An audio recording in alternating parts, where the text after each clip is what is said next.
Енормни трошоци за минимален одзив. Традиционалниот модел на гласање во диаспората не ја исполнува својата цел. Слаб одзив, комплицирана логистичка операција, големи трошоци. Репер за тоа дека сегашниот систем е нефункционален се последните претседателски избори во 2024 година. Тогаш гласањето на македонците во светот чинело повеќе отколку печатењето на сите ливчиња во Македонија. Па така, огромни суми се дадени за транспортот и сместувањето на наблюдувачите на 31 дестинација по светот. Вредносно најголем склучен договор за изборите 2024 година е за транспорт и сместување на членови на изборните органи во дипломатско-конзуларните представништва за избори во вредност од 813.000 евра. Толку пари, мал одзив. На изборите имало пријавени 2569, а гласале само 652. Како за пример, во Париз за гласање биле пријавени 44 македонски државјани, а на гласачките места се појавиле само 11. Во Пекинг за гласање пријавени биле 12, а правото на глас го искористиле 9.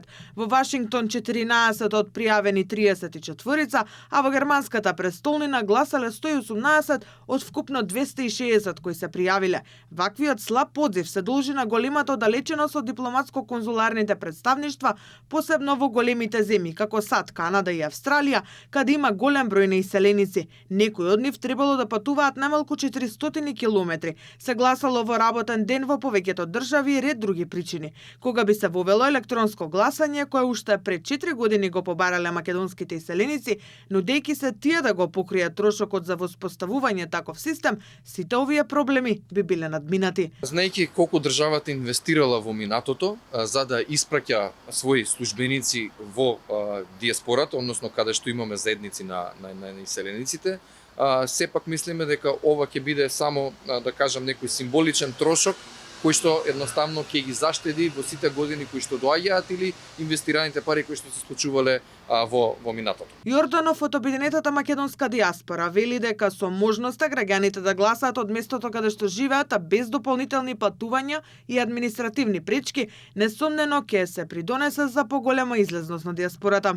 Таков механизам на гласање дефинитивно ќе ни помогне не само да ги консолидираме нашите државјани кои што се надвор од Македонија, но едноставно и да се покаже волјата и расположението на самите власти во Македонија дека оваков тип на да кажам конекција или поврзување со нашите иселеници е од најголемо значење за самите власти. Прашањето за електронско гласање диаспората го наметнала уште по спроведувањето на пописот онлайн во 2021 година.